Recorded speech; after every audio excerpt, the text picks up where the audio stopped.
if you're looking to achieve some sort of success and longevity in this industry of trading, then you're going to have to treat trading like a business, which means having structure, process, organization, risk. All these things will come together. So I've broken it down into different processes as a business plan, as one whole business plan. So the first is what market you're actually looking to trade.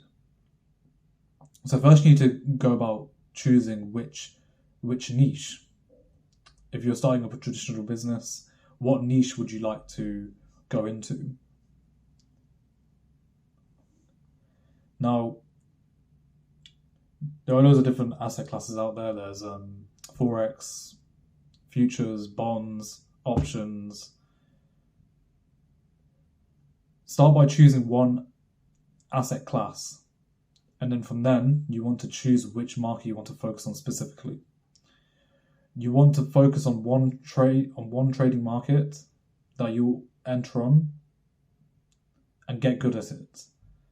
There's no point bouncing between different markets here and there and trading everything, because more likely than not, you're not going to know the context of the market, and you're just going to give yourself. You're basically asking for losses, basically. So, what I do personally is I trade the S&P 500. So that basically means I trade the indices, and specifically within that, the S&P. Now, I do use other charts to help me in my trading. So I will use the correlated asset classes, or the correlated market, sorry. So NASDAQ and Dow. Sometimes I will also use the dollar index and also the bonds, because these are factors that will influence the fluctuations in the market with the market that I want to trade. So start by focusing on one asset class and then specifically one market if it's correlated. So, for example, it could be Forex, and correlated markets could be the pound dollar and the euro dollar. Those two are correlated, but you'll focus on one or the other and use the other one as your sort of supporting market. Another example could be yen, US dollar, and Australian dollar and US dollar. Those are again are probably correlated and they operate at the same time. So you want to focus on one or the other and use the other one as your supporting market to help base your trades. So the next thing of your business plan should be how much you're willing to invest at the beginning. Now, this should be plain and simple, straightforward. So let's say, for example, I have £10,000 in savings. What you shouldn't be doing is putting those £10,000 into the market. That is a very silly thing to do. You want to invest less than half of actually what you have. Now, the reason why you shouldn't invest everything is because when you put everything into the market and you're seeing the fluctuations of your capital going up and down, it's going to really spike up the emotions within you, and more likely than not, you're going to make a really bad financial mistake, and it's going to hurt you mentally. It's going to take away mental capital from you, and you'll start suffering other health problems, which is quite bad. So don't do that. Invest something into your trading which is appropriate. Now, this is going to vary between person to person.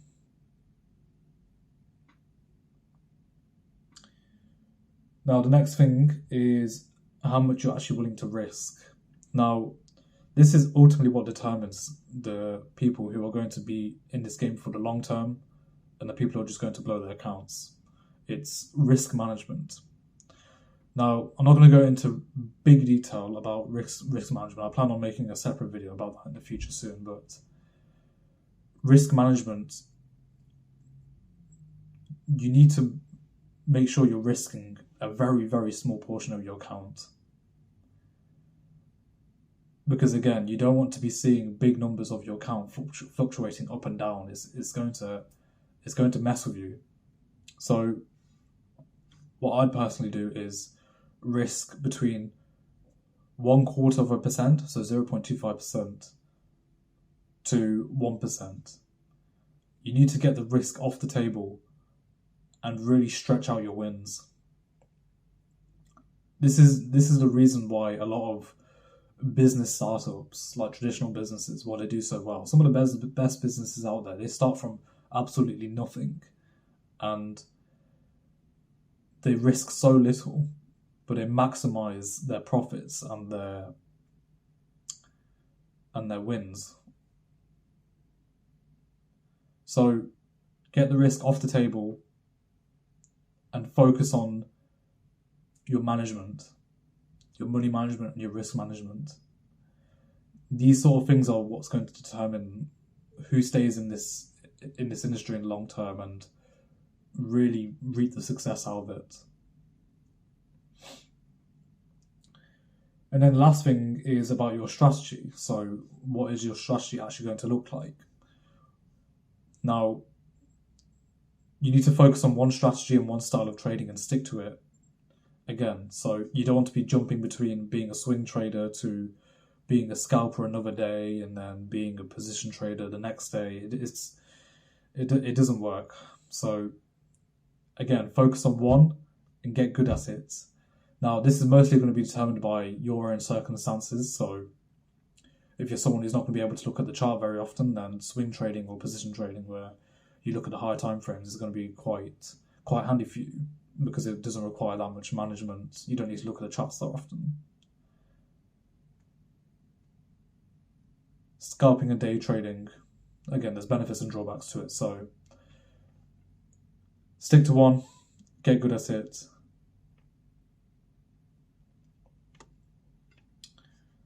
Now, the last thing I just wanted to mention is tracking your progress. So every business out there has their indicators of their profits, their turnover, gross margin, these sort of things. So you need to be doing the same thing with your trading. You need to be seeing how much you've been making, your percentages, more specifically, how much you've been risking over the past week, or day, or month, or year, and how much you made or lost in that week, month, or year.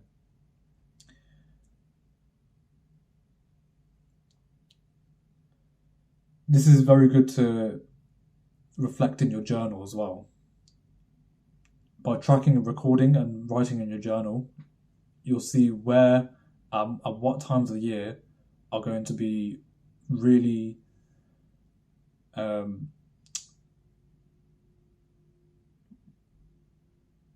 where the profits of your business are going to be very high, and at times when they're going to be very low. So, for example, I work in retail, so at times during Christmas and potentially summer, this is when sales are going to be quite high. But then after Christmas, in the springtime and autumn time, is when it's going to be at one of its lowest times. So you need to track these things, because then you're going to determine at which times of the year you want to actually participate in the market and which times you want to avoid. Because if you're able to see which times of the year you're going to experience losses, you could just avoid those times and then ultimately avoid the losses. This will only come by you recording it in a journal or some sort of journaling software and then reflecting on it at the end of each year. When I work on my retail job, I have key performance indicators. So there's figures that I need to reach at the end of the week and at the end of the month. And whatever happens in that week or month, you have to reflect on it and see where you can improve, and then and then put those improvements into practice for the next plan. Major companies do this. All the most highly successful companies do this. Even within trading, big hedge funds do this. Big entities do this. They track their figures and they look at key performance indicators. When traders at a hedge fund are trading and they allocate the small percentage of their fund to like manual human traders, they can only lose a certain amount of money, and they can only win a certain amount of money, because they know that anything more or less is going to seriously affect the trade at hand.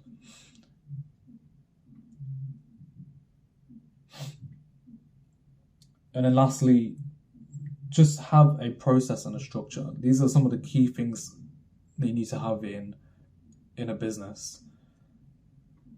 Having a process and structure, organization, just making sure that you know when and where to do things. That's when you know that your trading is going to start becoming more like a business and then have more longevity.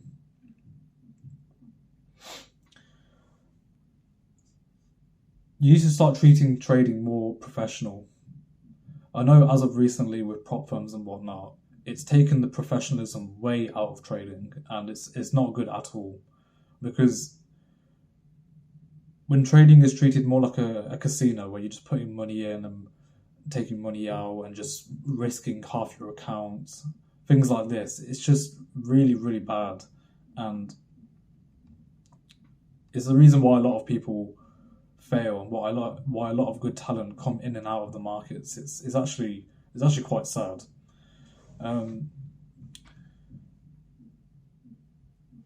It's one of the things in this industry which needs to improve, which is the professionalism. So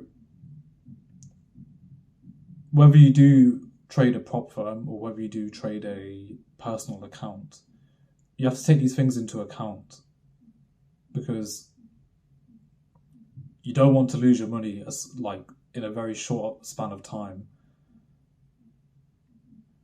especially with prop firms where it's so easy to just get in, buy a small account, and then just blow the account because loads of people are just risking and hoping that they pass it off.